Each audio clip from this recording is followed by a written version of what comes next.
बृजमोहन जी सुना आपने, वो अनुराग भदौरिया कह रहे हैं साहब ये मतभेद, मनभेद, महत्वाकांक्षा नहीं, ये सारी बातें नहीं है। दरअसल ये तो सब जी हुजूर में लगे हुए हैं, हाँ में ला रहे हैं बीजेपी के, कुछ अपना रखते ही नहीं है नजरिया कि कुछ बोल सके। ऐसा चल रहा है क्या बृजमोहन जी? इतने दबाव में आ गए आप लोग बड़े भाई के? रोमाना जी मैं महाराष्ट्र की बात करूं। हाँ जी। देखिए कि महाराष्ट्र में शिवसेना लड़ी थी 23 सीटों पर, 19 सीटों पर लड़ी थी एनसीपी और 25 सीटों पर लड़ी थी बीजेपी, कांग्रेस। हाँ, बीजेपी भी और कांग्रेस भी 25 टोटल मिलाकर ये सारे लोग अपनी तो ये सारे के सारे लोग अपनी 19 सीटों पे दावा कर रहे हैं। अगर 19 सीटों पे दावा करते हैं तो 67 लोग खड़े हो जाएंगे, सीट 48 और उम्मीदवार 67। ये कहां से लड़ेंगे? ये है इनका विरोधाभास।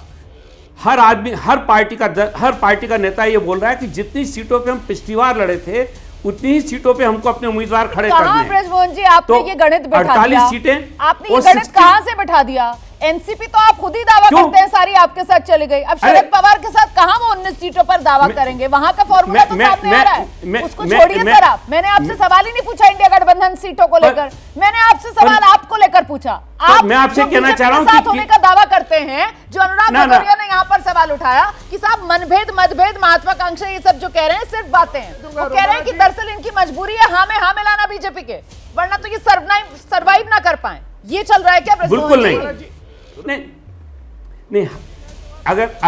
अगर हम अपने किसी साथी की अगर बात को मानते हैं तो ये हाँ मिलाना हो गया। अच्छा, ये इनका इंटरप्रिटेशन है, ये इनका इंटरप्रिटेशन है, क्योंकि ये एक दूसरे का सम्मान ही नहीं करते, एक दूसरे की बात मानने को तैयार नहीं है। अगर एनडीए में हम लोग एक दूसरे की बात को सम्मान देते हैं, एक दूसरे की बात को अगर हम मानते हैं तो उससे इनको तो तकलीफ नहीं होना चाहिए, बल्कि इनको हमसे सीखना चाहिए।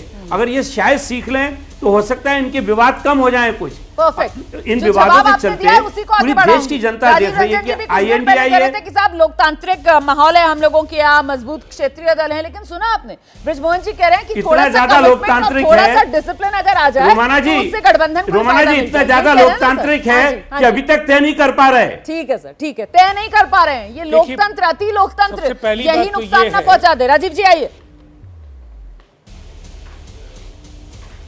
देखिए, डरे हुए लोग कर क्या सकते हैं?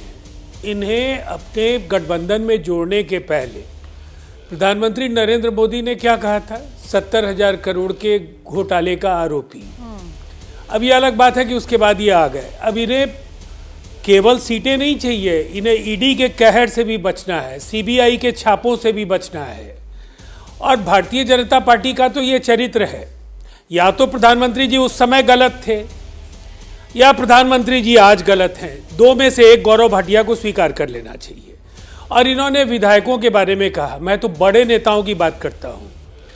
टेलीग्राफ जरा देख लीजिए आप, 22 जून का 2014 का भारतीय जनता पार्टी ने कितना मुखर होकर के उस समय हिमंता विश्वा शर्मा के खिलाफ आंदोलन चलाने का फैसला किया।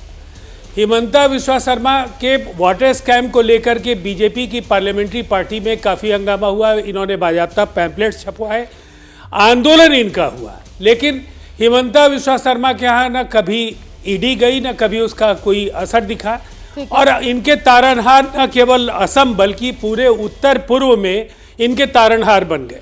जैसे ही घड़ी का काटा दोपहर 2:30 पे आए, बबीता जी का दिल सास बहू साजिश के लिए मचल जाए। और ये है इनकी बहू, पूरे दिन ऑफिस की टेंशन हो जाए गॉन जब ये करें अपना फेवरेट शो फ्री टाइम पे ऑन। इनकी तरह आप भी देखें अपना फेवरेट शो अपने टाइम पर और डाउनलोड कीजिए एबीपी लाइव ऐप अपने स्मार्ट टीवी पर।